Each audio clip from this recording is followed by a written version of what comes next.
It may only be the preseason, but this new Patriots offense has a big test this weekend. We'll break it down on Locked On NFL. The new Locked On NFL. The madman Tyler Rowland is your double shot of NFL espresso with the Locked On local experts on every major story.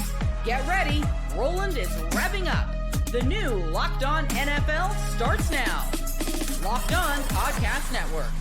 Your team every day.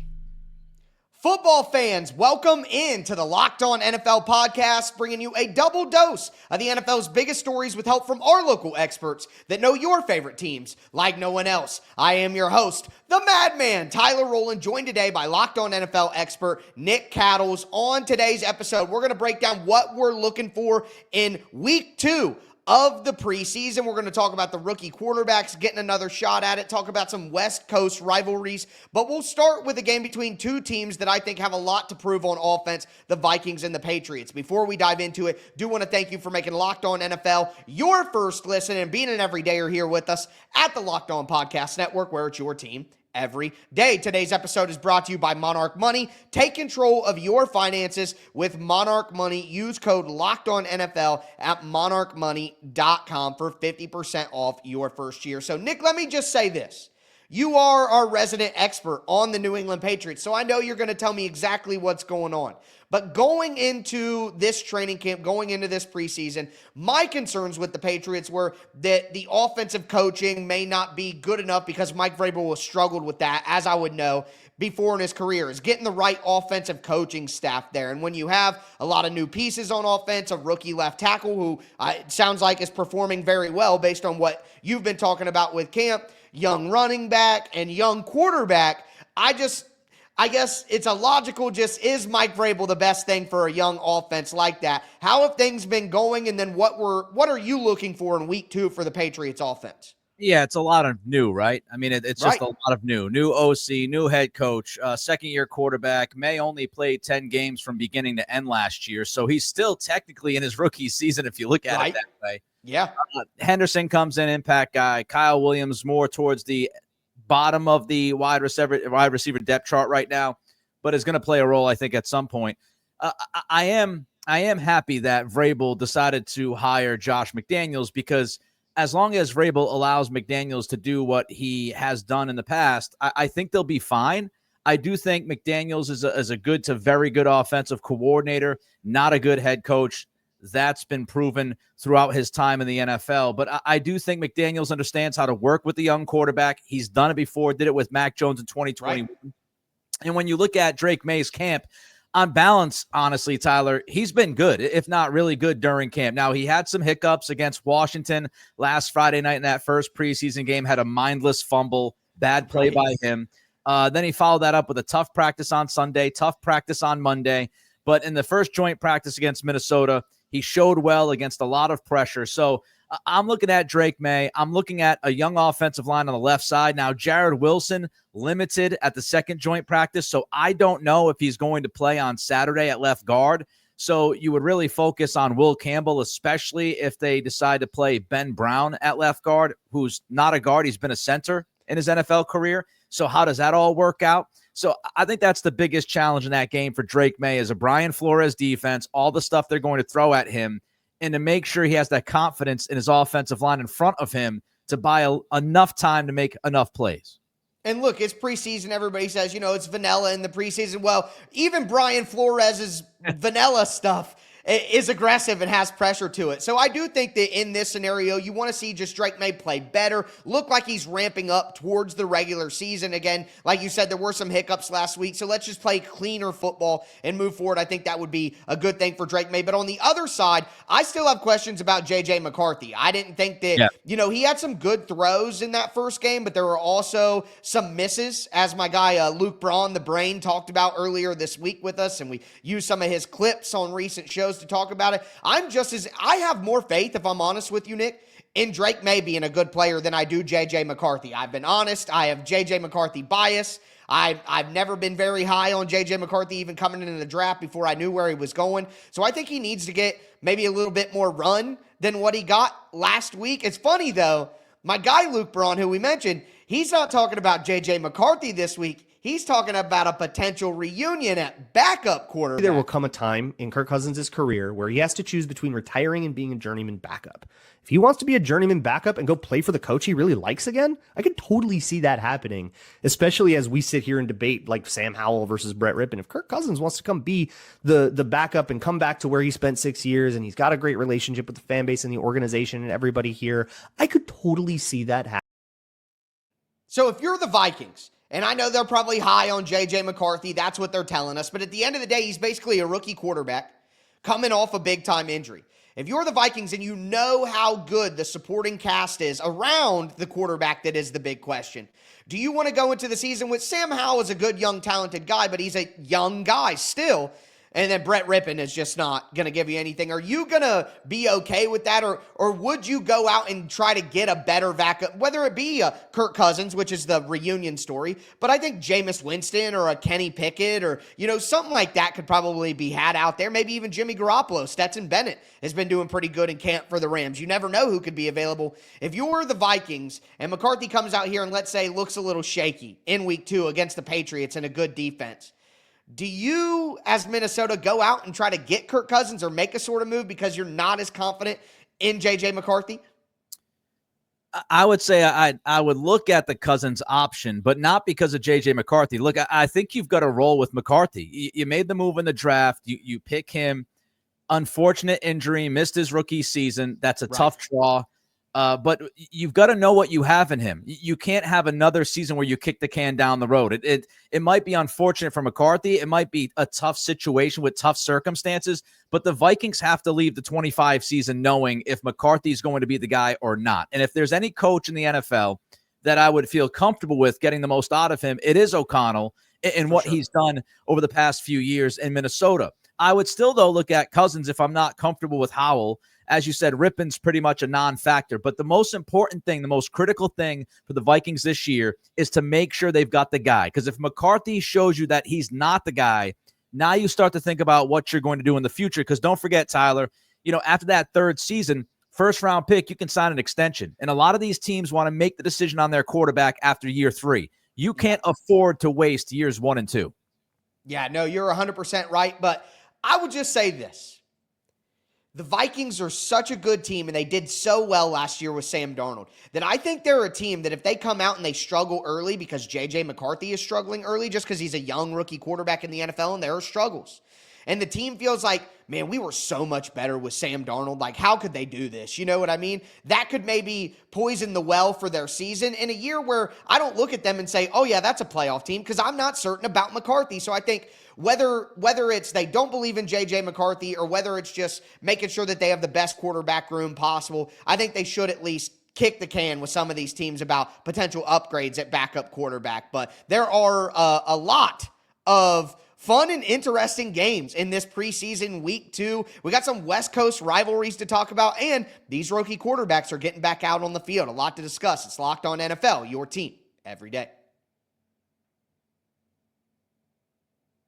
Today's episode is brought to you by Monarch Money.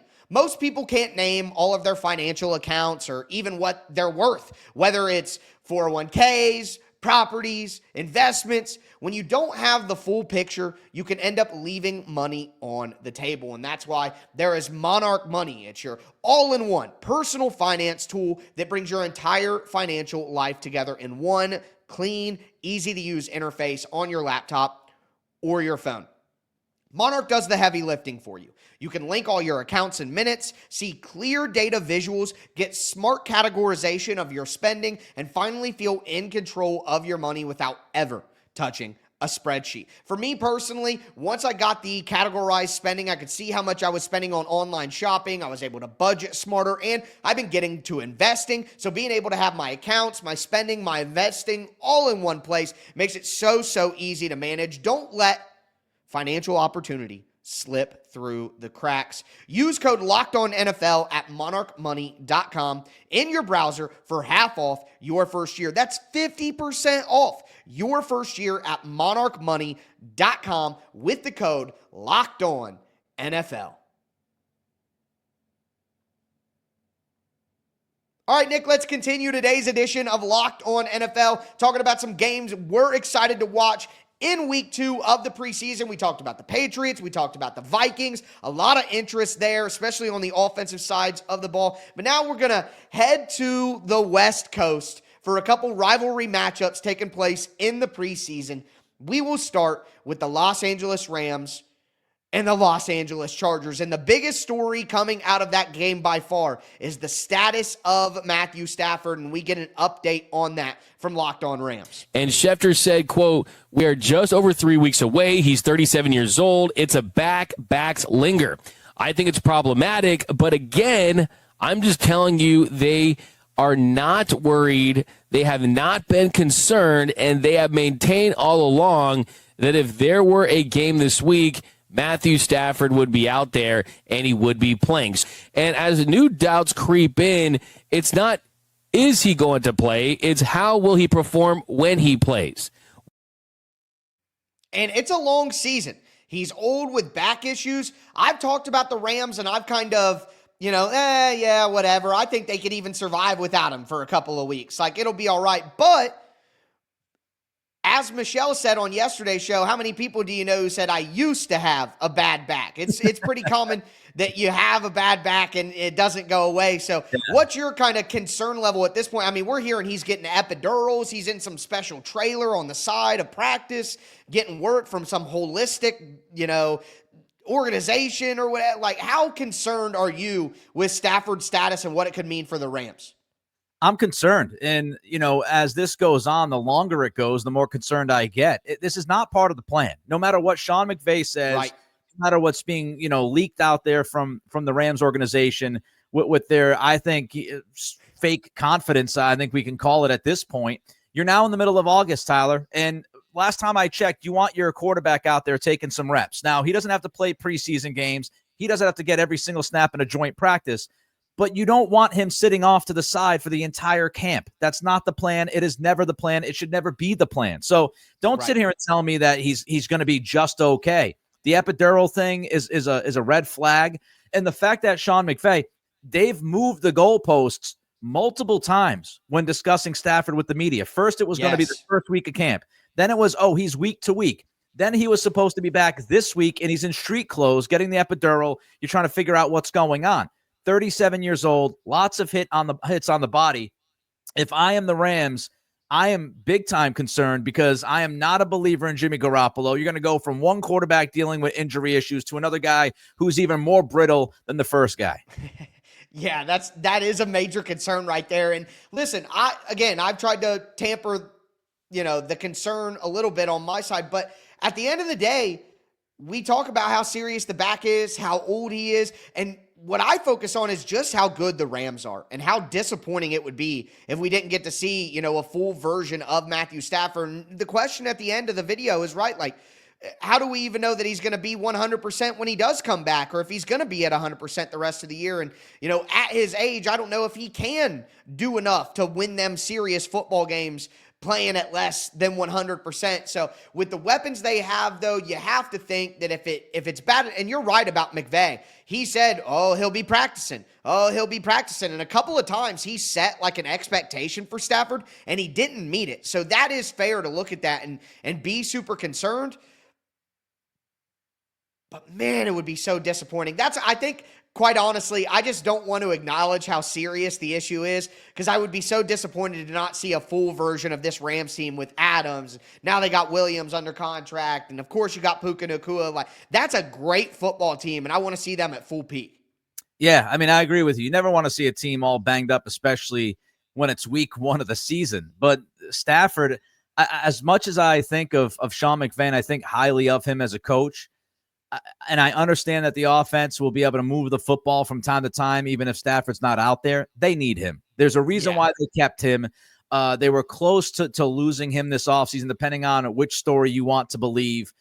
They stepped up. They paid him the money. They know you're not paying this guy and keeping somebody like Jimmy G, who, again, has been very brittle throughout his career. You're not keeping him as your main backup and keeping Stafford instead of trading him. They had the option to trade him and get some assets back and go younger at quarterback.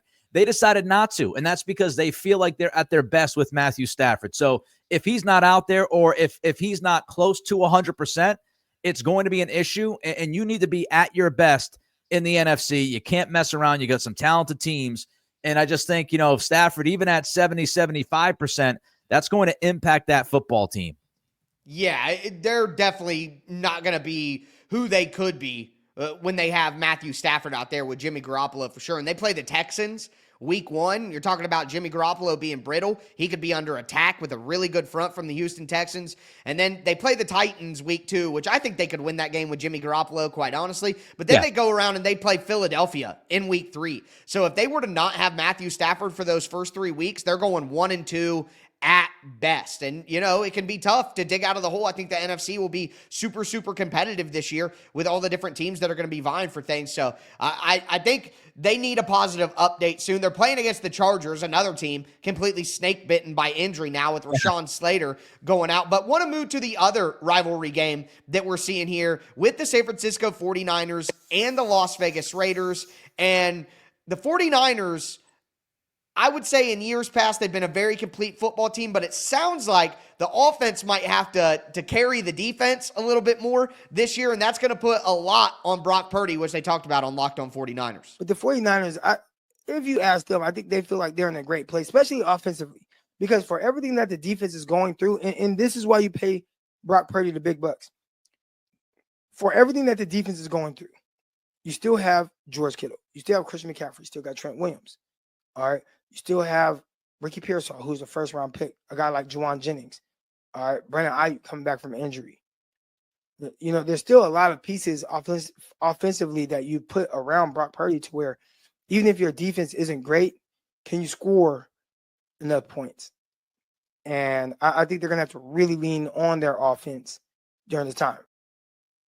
See, and this is where I don't know that I have faith in Brock Purdy to do this. I think Brock Purdy is a good quarterback, but the tree that was the San Francisco 49ers a couple of years ago when they went to the Super Bowl, it's just been chopped down. It's like, okay, now you no longer have a super great offensive line. You still have your good pieces. Okay, now you no longer have Deebo Samuel. Okay, Christian McCaffrey's a little bit older and not as healthy. Okay, now Brandon Ayuk is out for 6 weeks. And it just keeps whittling down, and now it's you don't have a good defense anymore. And it's just, I know that Brock Purdy was good at driving a Ferrari.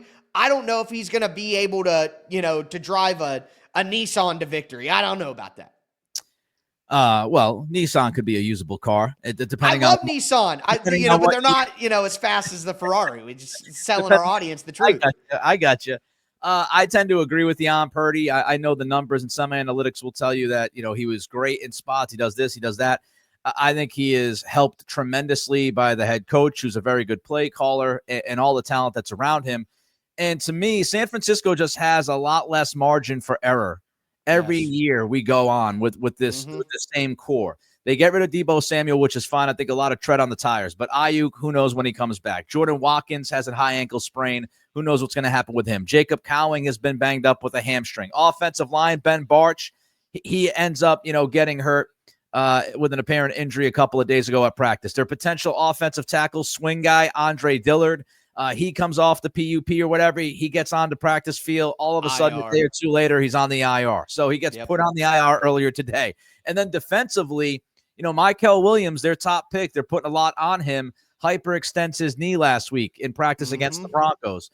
Yetur Gross-Matos has been banged up, and they're hoping that he comes off, the PUP with the knee issue as well. So, and Malik Mustafa, safety, is another guy who's hurt. So you just look at these injuries and you think, man, they've got to be healthy, especially the guys that were brought up just a few moments ago. Like, you cannot have Christian McCaffrey miss 3-4 games. You can't have Trent Williams, who is now in his late 30s, still a high caliber guy, still really good at what he does at left tackle. But the dude's in his late 30s. You never know how that's going to work out. George Kittle plays a physical brand of football. He's played for a long time. Can he hold up? So I think all of these questions are reasonable questions to ask. And I feel like if any of those guys fall short or miss games, I'm not going to sit there and tell you with 100% confidence that Brock Purdy's going to say, all right, fellas, jump on my back. I'm taking you to the promised land. And that's what he's being paid to do now. Like, he got paid up there, the quarterbacks who should be able to do a little bit of that. And it's different, when you're the 7th-round pick getting paid pennies and you have a great team around you and you're not going to be asked to do that much, and you just got to – and he did more than what he was asked to do. It's not like he never had good plays, that blah, blah, blah, and he was just, like Jimmy Garoppolo. He's been better than that. Brock Purdy's a solid, good quarterback. But now he's just going to be asked to do more, and he's going to have to throw on his cape sometime, where before he never really had to throw on the cape, and when he did, it was a cherry on top. Now he has to throw on the cape sometime for you to be a really great team, and that's just, at the end of the day, more difficult. But speaking of quarterbacks, putting on the cape, some of these rookie quarterbacks are in tough situations. They're going to have to get better and get better fast, so we're going to talk about the rookies this weekend in the preseason. Today's episode is presented by Yahoo Fantasy. It's the best time of the year. NFL kickoff is almost here, and that means fantasy football season is back in full swing. And this year, Yahoo Fantasy is turning things up with a fantasy football experience like never before. This year, probably Nick, going to be playing on Yahoo Fantasy, and you should too, whether you're a first-timer or a veteran making your millionth league. Yahoo has been doing this for a long time. They have a great draft day experience. They have a great app. And to celebrate their 28 years of fantasy football greatness, Yahoo Fantasy is dropping 28 big new features over 28 days throughout August. To kick it off, they've just dropped the Yahoo Fantasy Guillotine Leagues. It's a killer new way to play fantasy football on Yahoo, where the lowest scoring team gets eliminated each week until there's one team left standing. With the season right around the corner, now's the time to get your league together and give this new mode a try. If you're more into the classics, you could still play head-to-head in private leagues or join a public league. Stay tuned for more killer announcements and start playing Yahoo Fantasy Football now at yahoofantasy.com/LockedOnNFL. All right, Nick, let's cap off today's edition of Locked On NFL. We talked about the Patriots against the Vikings and some of the West Coast rivalry preseason games that we're going to see this week. We're going to cap off what we're looking for in preseason week 2, though, talking about these rookie quarterbacks. Look, I let Nick do a little bit of home cooking early with the Patriots conversation because I knew that I was going to come back at the end and get a little home cooking in with the Cam Ward conversation. It's like when you open the door for somebody at a restaurant and you let them walk in and there's another door, so you know that they're going to have to open that door and hold it for you. You know you're going to get your get back right away. But before we dive in, do want to thank you for making Locked On NFL your first listen. For your second listen, check out Locked On Fantasy Football. It's NFL fantasy draft season. And you got to make sure that, again, you make that second listen, Locked On Fantasy Football, with hosts Vinny Iyer and Michelle Majuk.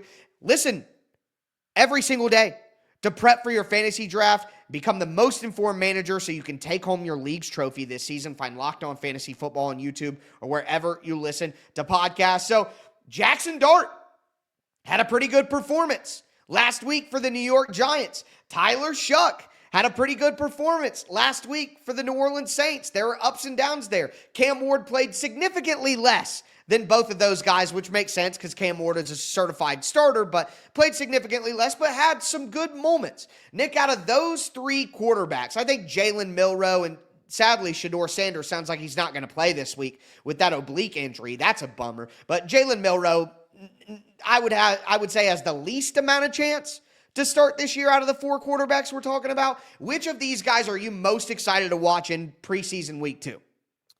I want you to run down the 4 in order. For you, Okay. I want you to go first, Tyler. Give me your 4 in order. Okay. Least likely. Start with least likely to more likely. Okay, I'm going to say least likely is Jalen Milroe. Yep. Then you would have to say Tyler Shough, because Spencer Rattler. I'll go Jaxson Dart because he's got Russell Wilson and Jameis Winston. But I just think Jaxson Dart is better than Tyler Shough. So I think Spencer Rattler can hold off Tyler Shough longer than Russell Wilson can hold off Jaxson Dart. So I'm kind of flip-flopping, but I'll go Jalen Milroe at the bottom, obviously, because they're going to ride with Sam Darnold. And then I'll say Jaxson Dart and take the safe option. Tyler Shough, because he's got a clearer path. Cam's number 1 because Cam Ward is going to start this year. There's no doubt about that whatsoever. So that's how I would rank the likelihood, which means to me Tyler Shough probably is the most interesting one because he's the most realistic, but I'm just more excited about Jaxson Dart. And he went in the first round, so I think that kind of shows that he's a more talented guy. I was not high on Tyler Shough coming into the draft, period. I think that's a big mistake by the Saints. That's just my opinion of the matter. So I would say Jaxson Dart is like the most, obviously Cam Ward, I got to cover him. That's my job to cover the Titans. But I would say outside of Cam Ward, Jaxson Dart is the one I'm most excited to see. Yeah, I kind of removed Cam Ward from the conversation. Like, he's spoken for. We know what's happening there. Right. He's playing. They want him to play 17 games. Perfect world. He starts 17. He does well, and they have something to look forward to in the future. So I look at the other three guys, and Milroe to me, I would toss him out. The competition, as you mentioned, Dart and Shough. And I don't think the Giants are going to move away from Wilson anytime soon. He's a veteran. I know the Giants have been leaking stuff to the media saying that they're very happy with how he's been handling himself because Denver wasn't so happy with how he handled himself when he first got to the Broncos. Right. So it feels like he might have learned some things. He might be a little bit more, he might be showing a little bit more humility, be a little more humble than he's been in the past. And that might buy him some extra time. So I think Wilson starts there. The interesting one is Shough because, Shough's not a young guy. And you bring him in. You bring him in. You already had Rattler. And so, a quarterback competition isn't the worst thing in the world. But you have Rattler and you're saying to yourself, all right, do we think that Rattler is so much better than Shough that we're not going to give Shough the opportunity to almost learn on the job and get him out there? And I think that's the question. If you think that it's close, then you might be willing to gamble on Shough and say, he'll figure it out first month and a half, and then second half of the season, he really hits his stride. If you think Rattler is above and beyond Shough, then you go at Rattler. And I would say if they go at Rattler, that tells you that their initial plan probably didn't go as well as they hoped it would. They were probably thinking, hey, we want Shough to start this season. So I do think Shough will end up getting the first opportunity out of those other guys just because of the circumstances that surround the quarterback situation at each of those other three spots. You know what? I am willing to say it, and I'm going to be right here waiting on week one, waiting for the announcement. If Spencer Rattler does win the starting job, that is a massive opening failure for Kellen Moore.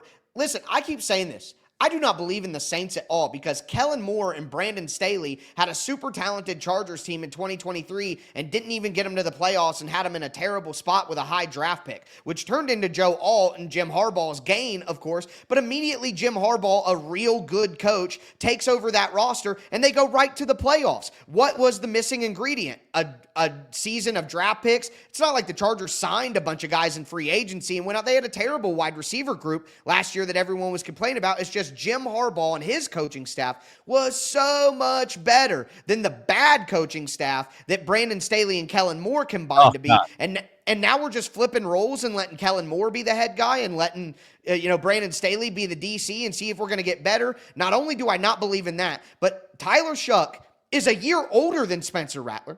Spencer Rattler was a 5th round pick last year who's a year younger. It's not like he's a more experienced guy or he was also a high draft pick. If the guy that the Saints handpicked who's old and should be ready to play at 26 isn't ready to start for them when the only competition is 5th round Spencer Rattler who's a year younger, that is a massive failure for Tyler Shough, in my opinion, and would be one of what I think many confirmation signs for me that I was right about this being a bad hire.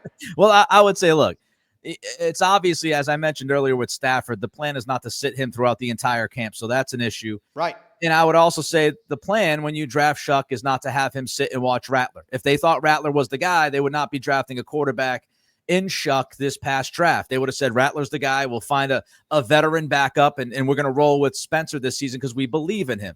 As far as Kellen Moore and Staley, look, different roles, right? Defensive coordinator is not head coach. Head coach is not offensive coordinator. True. I'm going to give Kellen Moore the benefit of the doubt. I never know how a guy is going to be a head coach. We've seen great coordinators be bad head coaches. We've seen okay coordinators be great head coaches. We've seen great coordinators be great head coaches. So I don't know how Kellen Moore is going to work out as the head guy, as the man. I leave that up to see what happens this season and even next season. But there's no doubt in my mind, you did not draft Shough thinking Rattler was going to be the guy this season. And that would be Not the biggest issue in the world if Shough eventually overcomes him, but I can guarantee you that they were hoping Shough would be the guy in week 1, and maybe he does end up being that guy. I don't buy Kellen Moore. That's a Matt Nagy situation to me. I don't buy it. I haven't since they missed out on a bunch of their opening candidates and had to settle for Kellen Moore. I haven't bought it. But either way, it is going to be very interesting to see these rookie quarterbacks play. I mean, even Jalen Milroe, 6 for 10. I think he had 60 yards passing, had 38 yards rushing, took off on one. Like, he's not going to start this year, which is best for him, but I'm excited to at least see him play nonetheless. But hey, it may be preseason, folks, but we're football junkies here on Locked On NFL. We're hyped for the games to come. We'll be here to break it all down next week on Locked On NFL. That's going to do it for the show today. I am your host, the Madman, Tyler Rowland, for my co-host, Nick Cattles. As I tell you every episode, thanks for tuning in, and stay safe out there.